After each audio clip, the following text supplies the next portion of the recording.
Hello everyone, কেমন আছো সবাই? আবার চলে এসেছে একটা নতুন ভিডিও নিয়ে। তো বুধবার দিন গিয়েছিলাম আমরা দিদির বাড়ি। দুদিন আগে থেকে ঠিক করে রেখেছিলাম যে এই সাদা জামাটা পরে যাব। আর সেদিন সকাল থেকে এত জল হচ্ছিল যে সাদা জামাটা আর পরতে পারলাম না, তাই আমাকে এটাই পরতে হলো। এমনিতেই এই জামাটা বাইরে বার করা ছিল, তাই এটাই পরে নিলাম। কোথাও যাওয়ার সময় কানে নিয়ে আমার বড্ড সমস্যা হয়, কোনটা পরবো আর কোনটা পরবো না ভেবেই পাই। লাস্টে মাকে জিজ্ঞাসা করলাম কোনটা পরবো, মা বললো এটা পর, এটাই ভালো লাগবে। তাই এই কানেটাই পরে নিলাম।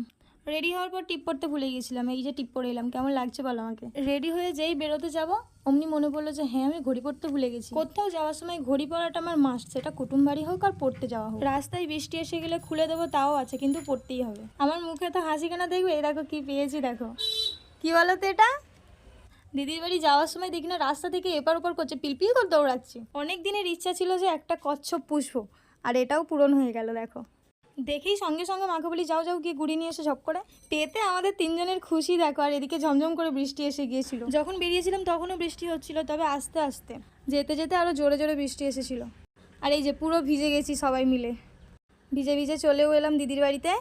আমাদের অবস্থা দেখো পুরো কাকচান। তারপরে আর কি চেঞ্জ করে নিলাম।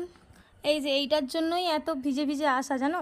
যখনই ফোন করবো ও মাসি আসো না, ও মাসি আসো না, আসো, খালি এরকম করবে। তারপরে বিকালবেলা ঘুম থেকে উঠে সবাই রেডি হবো। আর এই দেখো আমি যখনই আয়নার সামনে আসবো তখন মাকেও আসতে হবে।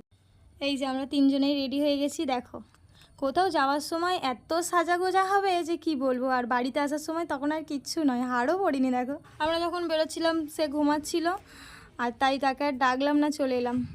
দিদিকে টাটা করে চলে এলাম আমরা। আর রাস্তায় আস্তে আস্তে আমার বোনের তো শুধু চারিদিকে কোথায় গাছ আর গাছ, এই দেখো গাছ খুঁজতে লেগে গেছে। আজকের মতো এইটুকুই, টাটা।